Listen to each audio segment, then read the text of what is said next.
How do you understand racialized space in architecture?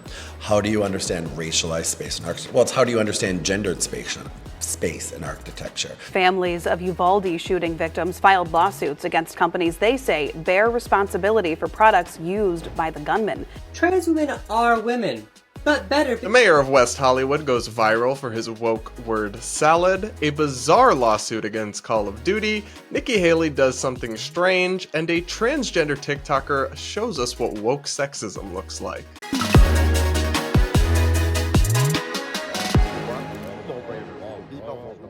All that and so much more is coming up on today's episode of Brad vs. Everyone, my daily series where I take on all the craziest ideas from the internet and across our politics from a center-right, independent perspective. If you're new here, please consider subscribing and sticking around, and if you're a returning viewer, you know what I'm going to say.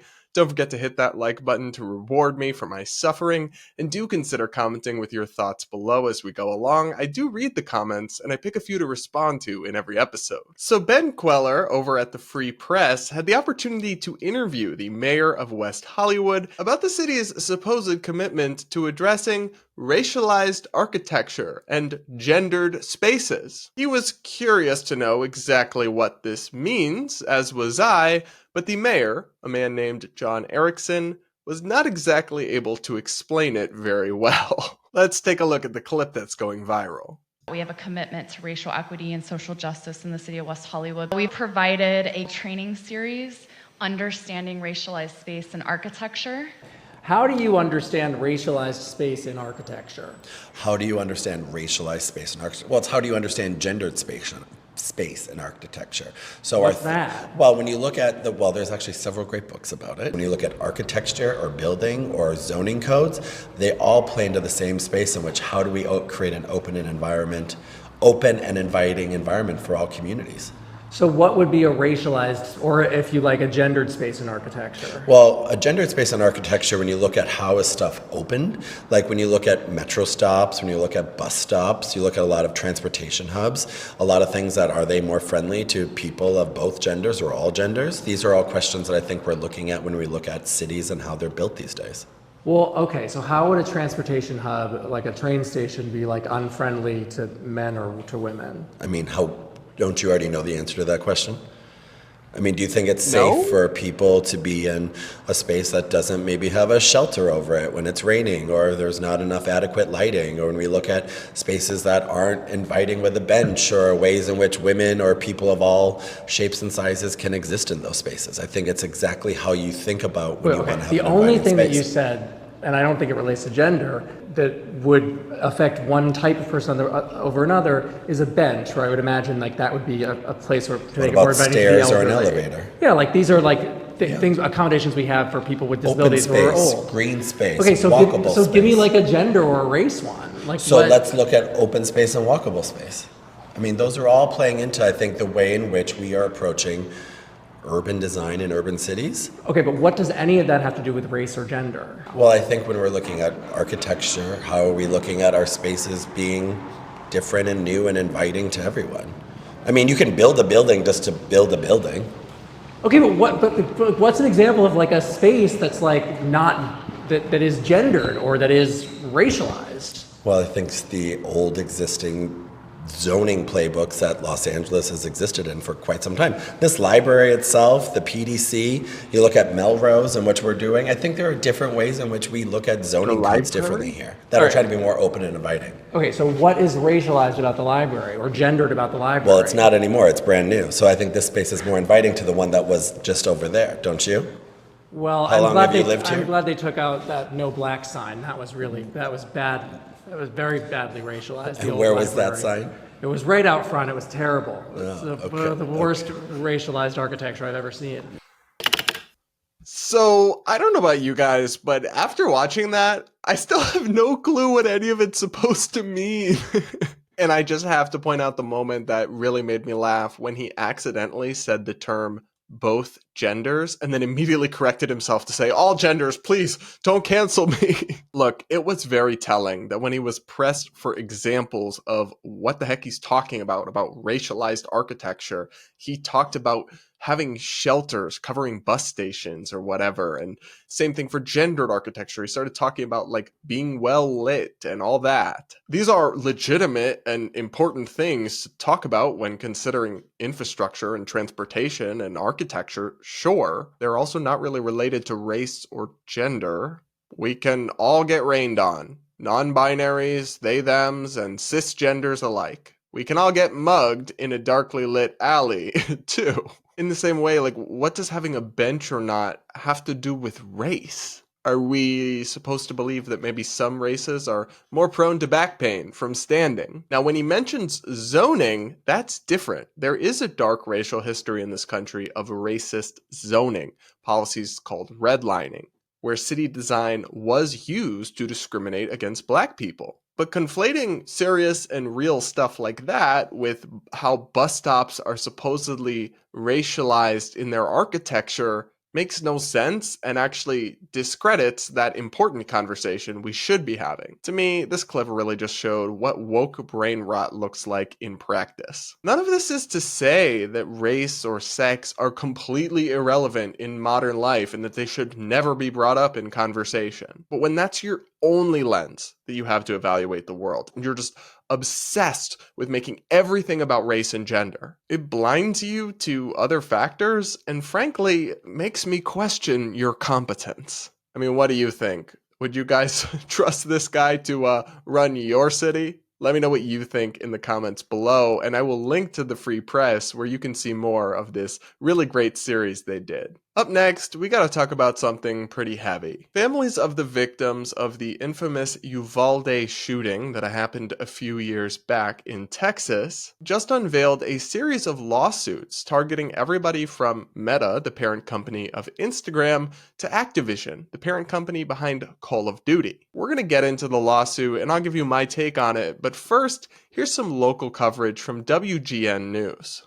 Today marks the second anniversary of one of the deadliest school shootings in American history. Families of Uvalde shooting victims filed lawsuits against companies they say bear responsibility for products used by the gunman. WGN's Shannon Halligan is here with more on this. Shannon. Yeah, the families are suing a social media platform, the maker of a popular video game, and the gun company that made the assault rifle used in the shooting. This adds to the mounting number of lawsuits over the attack that killed 19 fourth graders and 2 teachers. Lawsuits have now been filed against 3 companies: Meta Platforms, which owns Instagram, the maker of the video game Call of Duty, and Daniel Defense, which manufactured the AR-style rifle used in the 2022 shooting. The lawsuits claim the shooter played versions of the video game since he was 15, and the families accused Instagram of doing little to enforce its rules that ban marketing firearms and harmful content to children. Some of the same families filed a $500 million lawsuit against Texas state police officials and officers earlier in the week. They said more than 100 state police officers were part of the botched response to the shooting, where officers waited more than an hour to confront the shooter inside the classroom. So first and foremost, guys, my heart goes out to these families. And please don't interpret anything I say as an attack on them. I wish them nothing but the best and healing. But I have to say, from a legal and societal standpoint, I find these lawsuits pretty alarming. Not the lawsuit against the police. That, I think, is totally justified. I mean, they had all those officers there and they waited so long to go in and address this situation. It was a grotesque dereliction of duty that may well have cost lives. I know being a police officer isn't easy, but that's why it's such a respected and venerated position in our society. And when you get called into action on these terrible, terrible circumstances, it will never happen for most officers. But when it does happen, that's what you signed up for, to run into that building, not to stand around for hours and do nothing. So that lawsuit, they've got my complete support. And I hope that the city has to make serious changes in response to that. But suing Instagram, the gun manufacturer, and Call of Duty is where they totally lose me. It is completely unfair and baseless to put any of the blame on this atrocity on the company that made a video game. Sure, the shooter might have played Call of Duty, but so have millions and millions and millions of young people who never go on to do anything like this. And guys, this is a common talking point you hear often, but there is no link. There's no link at all between violent video games and real-world violence. This has been extensively studied, and they've found no link over and over again. Here's what the Stanford Brainstorm Lab had to say about the research on this topic after they did a review. We spent months reviewing 82 medical research articles that encompass all the reputed literature and scholarship in the field for any studies with any sort of causal link between playing video games and violent behavior. In short, current medical research and scholarship have not found any causal link between playing video games and gun violence in real life. Some studies have asserted an association between playing violent video games and aggression, here defined as any behavior intended to psychologically or physically harm someone and measured by self-reported surveys rather than recorded actions. Violence was considered any act that caused physical harm. Even when considering the range of actions that this definition covers, from a simple push all the way up to assault with deadly force, such studies did not find a causal link between video game use and violence. And we know this is true in part because the release of video games hasn't corresponded with more violence. Close analysis of the FBI's annual aggregated crime reports and 30 years of violent video game sales did not yield any evidence that the latter caused increases in actual violence. In fact, there might even be some negative relationship between these two things. The same article that explored real-world violence data actually noted a decrease in violent crime following the release of popular violent video games and went on to hypothesize that video games may serve as an outlet for violent tendencies rather than a catalyst. I'll link to the full research analysis if you want to find out more about it, but the short story is, there's no there there. There is no link between violent video games and acts of violence. So to sue the video game company for the actions of a deranged shooter is totally baseless and unfair. I feel the same way about attempting to sue the gun manufacturer. It is not their fault that somebody misused their product to commit an atrocity. There are so many millions of these AR-style rifles in America, and 99.9% of them are never used to kill anybody. To me, blaming the company that manufactures the weapon for its misuse would be like if somebody took a car and ran over a bunch of people, suing Honda. The Instagram one is maybe a little bit more nuanced because if they did break their own policies about not marketing firearms to minors, that would be something legitimately worthy of inquiry, investigation, and maybe a lawsuit. But even then, it's still not their fault in any way that the actual shooting happened. It's one person's fault, and that person is the shooter. I really, really, really reject this notion that we're seeing across society and in politics of trying to blame people's actions on bigger picture causes, and in effect, even unintentionally, what they don't seem to be realizing is that you're saying that person isn't 100% responsible for what they did. You're taking some of the blame that belongs on their shoulders and pinning it on someone else. I totally reject that, and I don't like this kind of lawfare that attempts to put the blame for individuals' actions on other companies and other third parties that had no bearing in the actual decision making. That's just my take on it, though. Let me know what you think in the comments. I am curious for your thoughts. Up next, we got to check in on Nikki Haley, the Republican politician, because she just did something that's seriously raising some eyebrows. So during a visit to northern Israel, Nikki Haley signed some Israeli military shells with a heart and wrote, "Finish them, America, Heart Israel, as always, Nikki Haley." And look, she had just toured the sites of the October 7 terrorist attacks by Hamas, which were horrible, and I understand feeling indignation and frustration. And when she says finish them, I believe I believe she's talking about Hamas, not all Palestinians. But, and I just have to say this, there is something creepy and deeply disturbing about signing a heart and writing your name on a literal bomb. When, even if you believe it's unintended, even if you blame Hamas for it, it is simply true that a lot of Israel's bombs are killing innocent civilians. And so there's a not so insignificant chance that you just signed your name with a heart emoji on a bomb that's going to be dropped on a woman or child. I'm sorry. But no matter how you feel about this conflict, this war, there's something about that to me is just demented. Just kind of demonic. And I really do worry that some of the people who are most fervently at one side or the other of this debate have lost touch with humanity and the very real human toll that's being taken on both sides of this war. It's easy to say finish them and draw a heart on a bomb when you're just thinking about getting terrorists, and the idea of civilian casualties is so far away and so abstract. If you were there in person, I think you might feel very differently, at least if you've got a conscience. And if you'd been seeing the videos of the innocent people who were caught up in the crossfire, maybe you'd still support the war. Maybe you'd still support Israel's actions. I understand it's very complex. People have different views, and I can respect people on either side of it. But I don't think they would display this callousness that I really do find disturbing. That's just my take.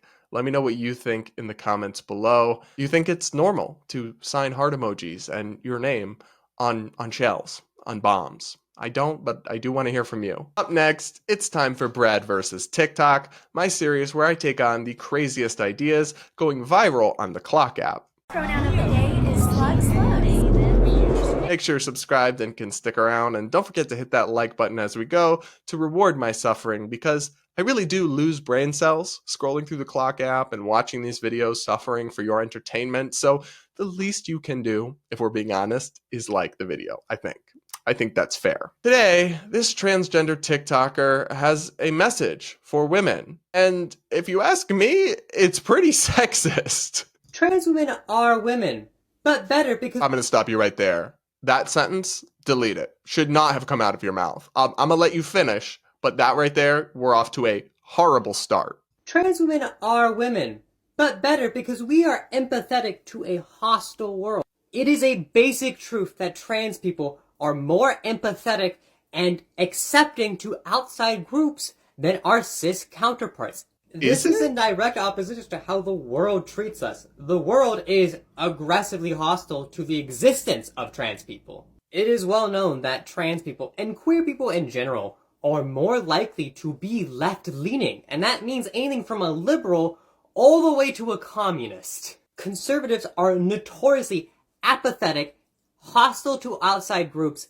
and, to top it all off, scared of change. This all adds up to the basic truth that trans people are just statistically nicer people.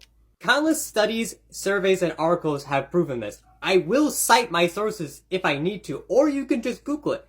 If you don't like this fact, I recommend becoming a better person. I have some suggestions for this individual. If your concern is that transgender people are treated with too much hostility or not accepted by society, and look, I want everybody to be treated with dignity and respect. If that is your concern, maybe don't go around telling the rest of the world that you are not equal to them, but better. It is just not true that any demographic group of people is inherently more empathetic than others. And trust me, at least with trans activists online, kindness and empathy has not been what I've typically received from them. In fact, one could say they are hostile to outside groups, or more importantly, outside opinions and viewpoints. As for the notion that trans people are better or more empathetic because they're more likely to be far left or to be communists, there's just a totally flawed premise there, that somehow makes you more empathetic. Personally, I think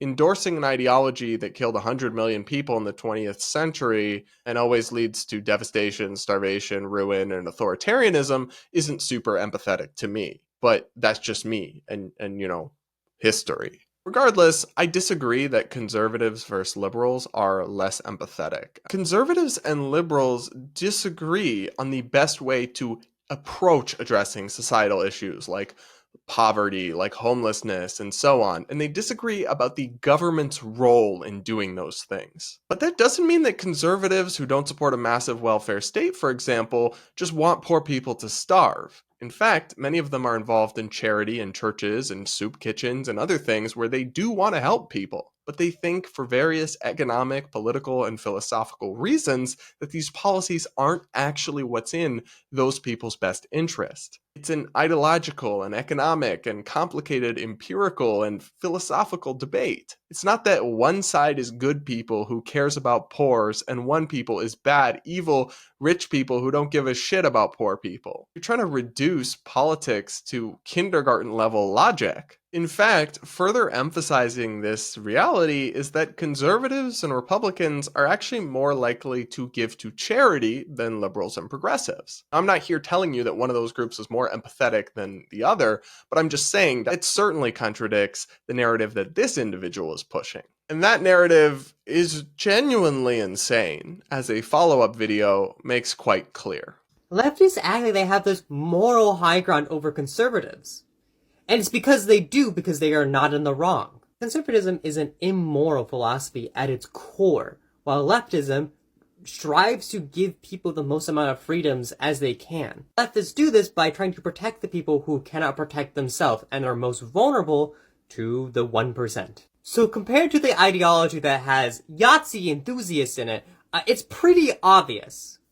Now, conservatives talk a lot about tradition, and that, honestly, I don't think it's a bad thing. I think tradition is good. But if we've learned anything from tradition from indigenous people to Jewish people, you can be a traditionalist and value human rights.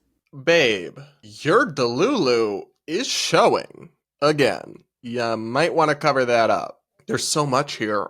I'm struggling to know where to begin. First, the idea that leftists just want people to have the most freedoms imaginable is not quite correct, my dear. Unless you totally discount the right to self-defense and bear arms, which is a basic human right and constitutional right that they want to trample on and erode, the right to free speech, freedom of religion, freedom of conscience, all things that not all, but many people on the left want to erode or destroy in various forms, or the right to keep your own money and assets and run your own business as you see fit, or work in the manner and pursue a career according to your choices. None of those things are respected under most far-left worldviews. Now, to be clear, I'm not saying that conservatives are perfect champions of freedom and individual rights either, but that's a story for another day. And obviously, I think Yahtzee enthusiasts, which this individual is referring to Nazis, if you weren't sure what they were trying to say, are evil and insane. But you can't really discount an entire side of the political spectrum because of its most extreme members, or, every progressive argument would have to be debunked because Antifa exists. I don't really look at things like that. I will argue with progressives and leftists and their opinions on an issue, and I won't just discount them because they have Stalinists in their ranks, or because they have Marxists, or because they have Antifa types. And in the same way that a Republican's not wrong because a Nazi somewhere agrees with the thing they're saying. For example, the infamous white supremacist Richard Spencer actually endorsed Joe Biden in 2020. Now, to be clear, I'm not blaming Biden for that. He rejected the endorsement. He doesn't support Richard Spencer. I'm not saying he does. But I'm just saying, this logic of, the Yahtzee enthusiasts are all on the Republican side is actually not even true. And regardless, it just doesn't actually carry much significance. Anyway, I don't think I can handle much more of this TikToker's content without incurring permanent brain damage. Let me know in the comments below what you thought of this individual's videos, and don't forget to hit that like button. Now, before we wrap up today's episode, I'll read a few of the comments that you guys left on the last video. One person says, "Give Reggie a raise, he deserves it. I'm sorry, but we are not going to be playing any little violins for Reginald. This is the most spoiled dog you have ever encountered in your life. He's old as shit, so he has a misc of a slipped disc and arthritis, and he really can't walk very well. He's lost control of his back legs mostly. So I literally carry him up and down the stairs and out to the yard and out to go out 10, 12 times a day. He literally gets his water bowl brought to him periodically during the day, so he doesn't have to get up and shuffle over to it. This is the most spoiled dog ever. And that's fine, but he doesn't need any sympathy points or a raise. He already gets plenty of turkey every day." Another person said, "Brad is a rare voice of youth sanity, and he deserves an even bigger audience." From your lips to God's ears, my friend. Seriously though, one of the things you guys can do to help is share the show with somebody that might like it. That's one of the biggest ways that podcasts and shows can grow. So if you know somebody who might get a kick out of it and might want to join us on here, do send it to them and give them a recommendation. Another person said, I pray for a boyfriend who gets fashion. I'm a goodwill chic kind of gay and I have no sense of style. Please, someone. Goodwill chic. Yeah, I like that. That's funny. But yeah, one of the misconceptions is that all gay people have a good fashion sense. Some of us definitely don't. Another person says, Brad, as someone who has grown up with beagles, I applaud you. I tend to share many of your views as well, which is why I look forward to listening to you every day, but beagle people are just good people. I gotta say, I think beagles are the best dogs. I'll stand on that. Another person said, I'm heading to the doctor for blood pressure issues while pregnant and listen to this on the way. Calling your dog a spoiled bitch made my morning, Brad. Well, I'm so glad, and I hope everything's going well, and maybe if your blood pressure is high, you need to skip over the Bradverse TikTok segment. I wouldn't want it to go any higher from listening to these people. Another person says, Brad, I'm just curious. Does your boyfriend share most of your beliefs? I'm back in the dating pool and can't imagine dating a Delulu lefty. Dating was actually really hard for me to find somebody because a lot of gay men and gay people, especially in DC where I was at the time, are very left-wing, and a lot of them aren't very open-minded. Like, I was open to dating a left-wing person, but they were almost always not open to dating me. So when we met, my boyfriend did have more centrist or right-leaning views, but more importantly, he just wasn't a super political person. Like, he was in medical school, he wasn't somebody who intimately followed politics like I do. And because of our relationship and his interest in my career and my work, he started following politics more, and I think gravitated more somewhat towards my views, but we're still a little bit different. But yeah, we're both fundamentally not woke and not leftists, and we have a lot of the same values, like family, like hard work, like individual responsibility, those kinds of things. And that's part of why I think we got together and why we're still going strong many years later. All right, everybody, that's it for this episode of Brad versus Everyone. Please consider subscribing and sticking around if you're new here. And don't forget to hit that like button before you go and consider commenting with your thoughts. I do read the comments and I pick a few to respond to in every episode. With that, we'll talk again tomorrow.